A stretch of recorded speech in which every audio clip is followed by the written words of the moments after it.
চিড়ে বা পোহা হলো এমন এক খাদ্যদ্রব্য যা ডায়েটারি ফাইবার থেকে শুরু করে নানান পুষ্টিগুণে ভরপুর। পেট ভরাতে ব্রেকফাস্ট, লাঞ্চ, ডিনার অর্থাৎ সবসময় অনবদ্য। এমনকি ওয়েট কন্ট্রোল করার ক্ষেত্রেও পোহা সঠিক ক্যালোরি দেয়। নমস্কার বন্ধুরা, আমি সূচনা। আমার চ্যানেল সূচনার দিল্লিপ্রিয় রান্নাঘরে আপনাদের সকলকে স্বাগত জানাই, যেখানে দেশ বিদেশের নানা রকম রান্না ও ব্যারণ সংক্রান্ত তথ্য আপনারা জানতে পারবেন। পেঁয়াজ।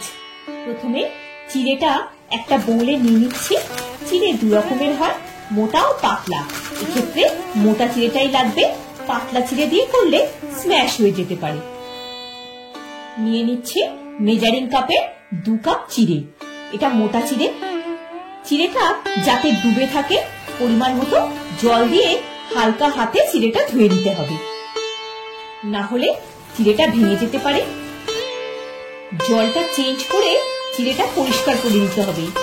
এবার একটা ছিদ্রযুক্ত পাত্রে চিড়েটা নিয়ে নিলাম। চিড়েটা দেখুন পরিষ্কার হয়ে গেছে, অথচ ভাঙেওনি। গ্যাসের ফ্লেমটা অন করে পরিমাণ মতো কড়াতে সাদা তেল দিয়ে দিলাম। তেলটা একটু গরম হলে 1/4 চা চামচ গোটা জিরে আর 1/4 চা চামচ গোটা কালো সর্ষে দিয়ে দিলাম। কারি পাতা ধুয়ে রাখা আছে, কয়েকটা দিয়ে দিচ্ছি। একটা তেজপাতাও ফ্লেভারের জন্য দিলাম। ভালো করে নাড়াচাড়া করে নিচ্ছি।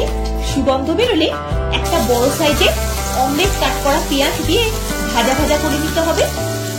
পেঁয়াজটা একটু ভাজা হলে দিয়ে দিচ্ছি 1/2 চা চামচ গ্রেট করা আদা, একটা কাঁচা লঙ্কা কুচি। ঝালটা আপনারা স্বাদ মতো দেবেন। ভালো করে মিক্স করে দিলাম। দিয়ে দিচ্ছি 1/2 চা চামচ হলুদ, স্বাদ মতো নুন, 1/4 চা চামচ লাল লঙ্কা গুঁড়ো। কাশ্মীরি লঙ্কা গুঁড়ো এখানে দেব না। এখানে পাটা পেঁয়াজ দেওয়া যাবে না, তবে বেরেস্তার মতো ভাজানো হয়। মশলাগুলো পেঁয়াজের সাথে ভালো করে মিশিয়ে নিয়ে এবার চিড়েটা দিয়ে দিচ্ছি।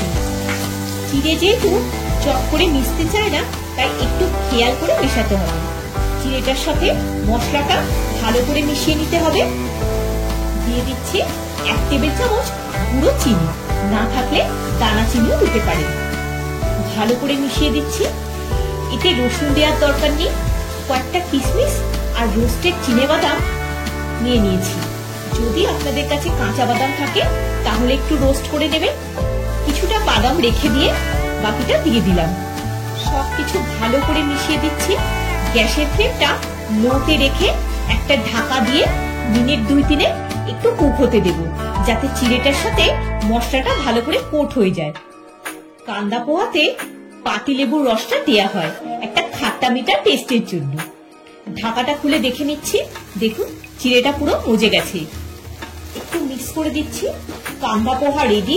গ্যাসের ফ্লেম বন্ধ করে উপর থেকে ধনেপাতা কুচি দিয়ে দিলাম। ঢাকা দিয়ে 1 মিনিট স্ট্যান্ডিং টাইম দিচ্ছি। এবার লেমন স্কুইজার দিয়ে অর্ধেক লেবুর রসটা দিয়ে দিলাম। কান্দা পোহা সার্ভ করে দিচ্ছি। একটা পুষ্টিকর হোল মিল। ঘরে ছাড়াও বাইরেও ক্যারি করা যায়, নষ্টও হবে না, যে কোনো সময় খেতে পারবেন। আমি তো গরম ছাড়া ঠান্ডাও খেয়ে দেখেছি, দারুণ লাগে। উপর থেকে একটু কিশমিশ, চিনেবাদাম আর ঝুরি ভাজা দিয়ে গার্নিশ করে দিলাম। সঙ্গে দিয়ে দিলাম একটু ধনেপাতা আর 1 টুকরো পাতিলেবু। আপনারাও এইভাবে ট্রাই করতে পারেন, খুব ভালো লাগবে। ভিডিওটা যদি ভালো লেগে থাকে একটা লাইক দিয়ে চ্যানেলটা সাবস্ক্রাইব করে পাশে থাকার অনুরোধ রইল। সবাই খুব ভালো থাকবেন, সুস্থ থাকবেন। দেখা হচ্ছে পরের একটি পর্বে। ধন্যবাদ।